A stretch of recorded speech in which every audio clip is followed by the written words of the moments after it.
40 is the title I gave to today's reflection, 40.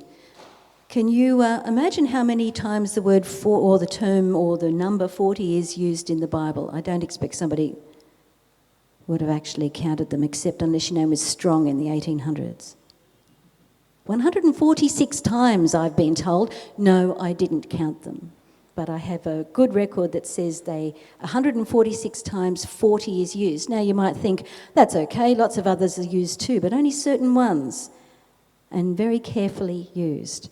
40, you can think of 40 in flood, 40 in the wilderness, 40 in a New Testament wilderness that we've just read about today. Lots of 40s.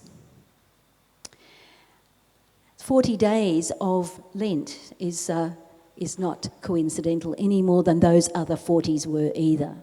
40 is considered to be, in the ancient understanding, a time of challenge, change, transformation. At the beginning of the wandering in the desert, the Israelites were leaving a life of slavery and moving into becoming a people of a nation. However we might understand the telling of that story, it is an informative story that says, out of slavery into new life, this is the story we tell. And that story is informative of the people of Israel who became from Abaru, the Hebrew wanderers, that's basically what it means in ancient text, to Israel, the people. And they had to learn not to be slaves and dependent and become a people who could take their own way and make their own way in the world. It wasn't an easy journey for them. It's not surprising that the actual reading today might reflect some of that. Jesus in the wilderness for another 40 days this time, not years, and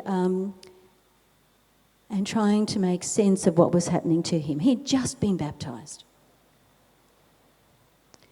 That was the beginning of his life in, if you like, ministry. His life leading the old life behind and taking on the new. Whenever you've started anything new, it's always a little daunting, or at least it is for me. A little daunting. You think, yes, I'm ready, although am I? Can I fulfill all the requirements? Do I have all it needs? And sometimes you just have to step out and take the risk and say, I'm ready.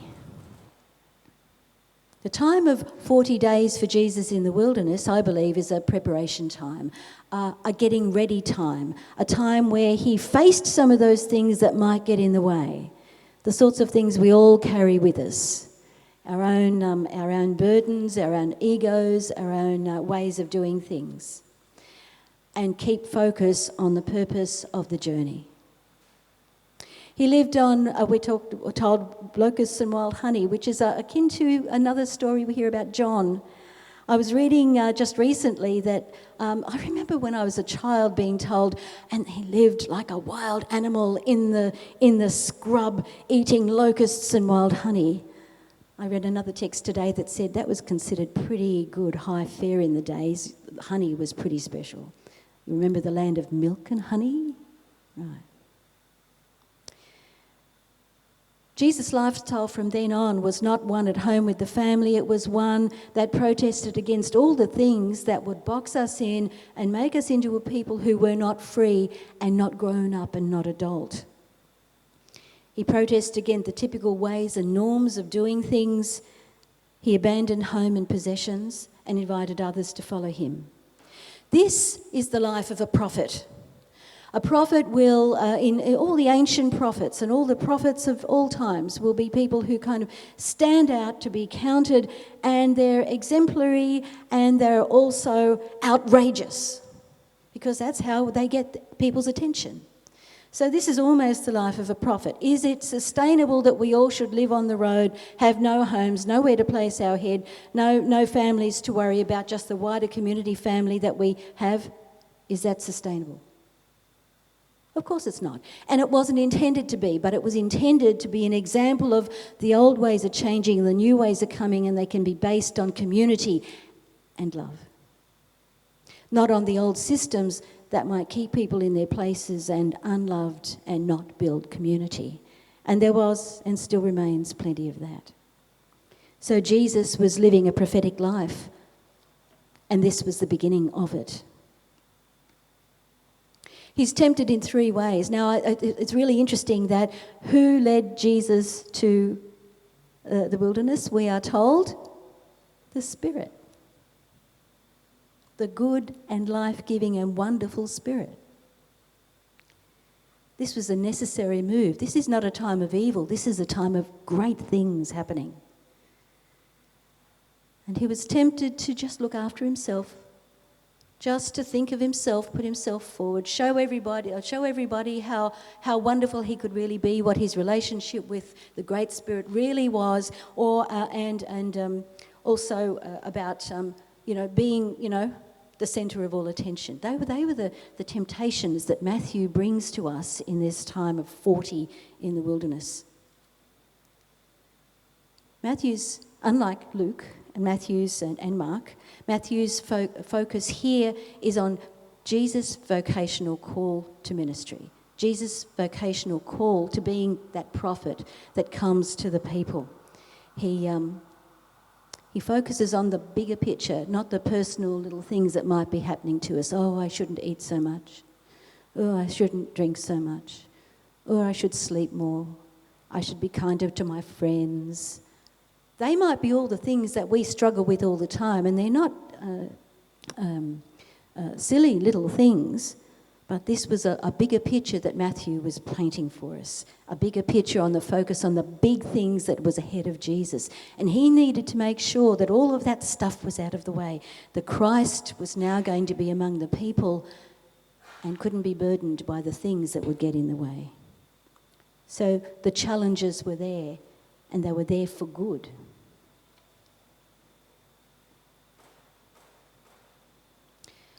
Matthew's focus, as I've mentioned in another couple of other sermons, was that the bigger picture and being following God, being the old term of obedient to God. Now that comes with all sorts of burdens these days. The word obedience, because it also comes with problems and baggage. So it's about being focused on God's purpose is a better way of saying it. Focused on God's purpose. And that's what these 40 days help Jesus define.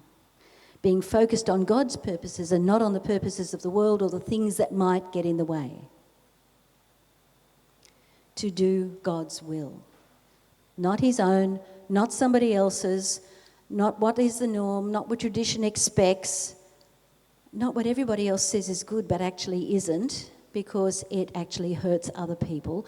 Not to follow the ways of the rulers necessarily if those ways are not the ways of God. So we needed to know what God's will is. Do we know what God's will is? Has to be the next question. If we can say, I'm ready to shed all of that other stuff and get ready to follow God and do God's will in my life, what will that be? It probably isn't sell everything and go out onto the streets. Certainly not for all of us.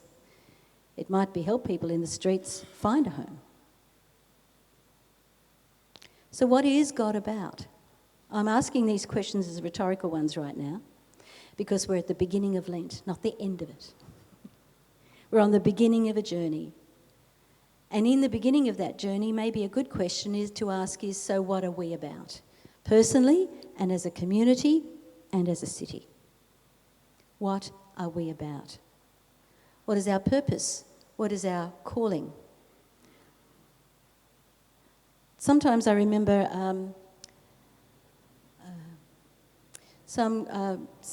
sometimes working with some congregations in mission planning. Those wonderful days of mission planning. Don't you love them? Yes, I do get a reaction now. I knew I would. Those wonderful days of mission planning. And yes, there's good purpose in all of that, but the questions that were asked first in sometimes was, so what are the needs out there that we have to fulfill? That's actually starting from the wrong place. Can you see why? We're trying to fill in gaps in the wider community and be all things to all people to make sure that they get everything they possibly need. Whereas maybe the first question would be better, what is God's will for us and for this community and for the wider city and for the wider people? What is God's will? What is God's will for our living and our being and our relating? We talk about, I often think of the golden rule, do unto others as you would have them do unto you. And then I remember working with some union people once, and the iron rule. Do you know the iron rule? Some of you will. Don't do for others what they can do for themselves. Now, that's not about just, brushing people aside, but it is about equipping them. It's the same as the 40 years in the desert for Israel.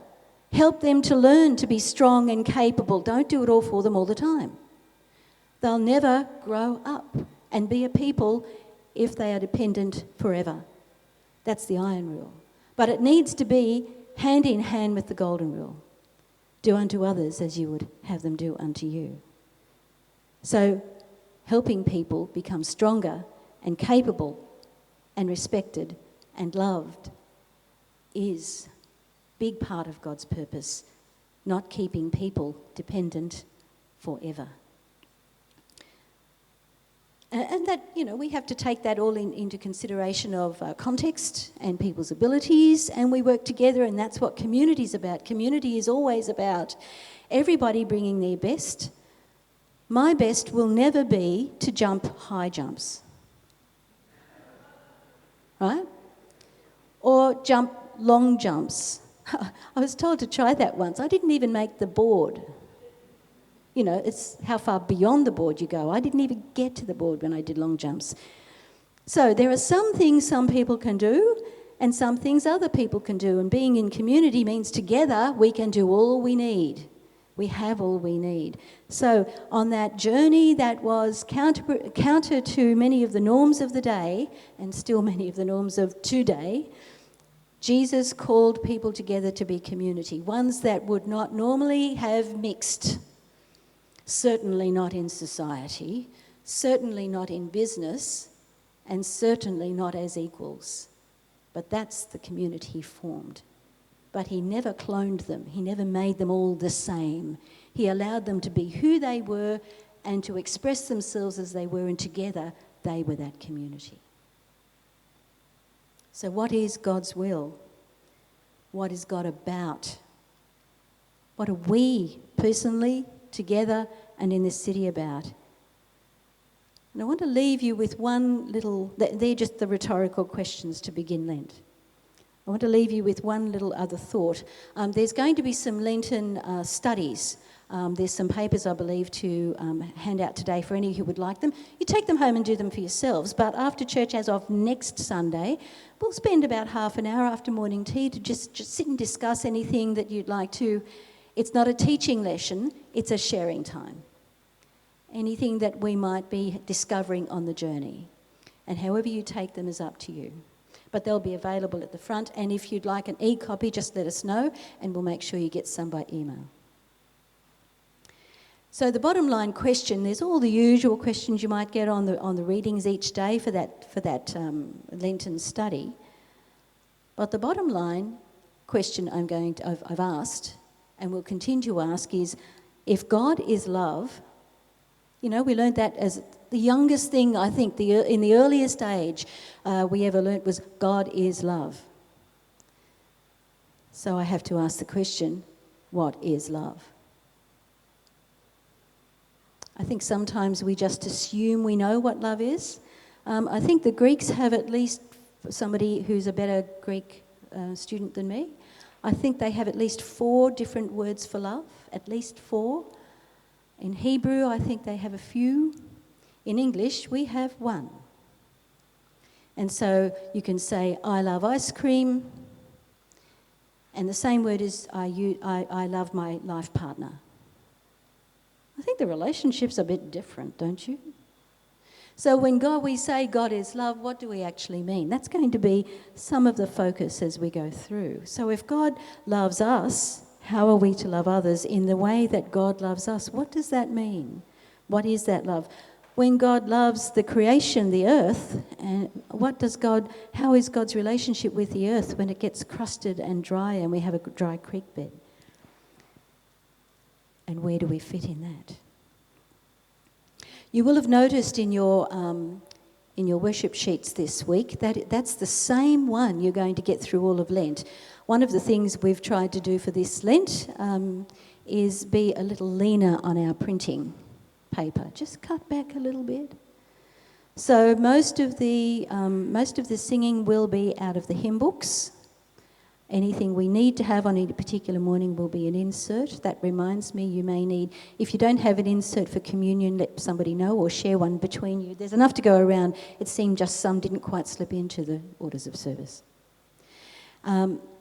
And so we'll be using these same orders of service every week. So a nice little pile at the end of the service would be really good. If you want to take it home, remember to bring it next week.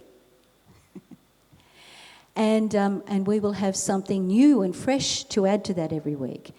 The opening part of the service will always contain the same songs as well, the same chant, the same opening hymn, and a couple more. Because as we journey on, we have something familiar to take with us and then something new to discover toward the end of the service.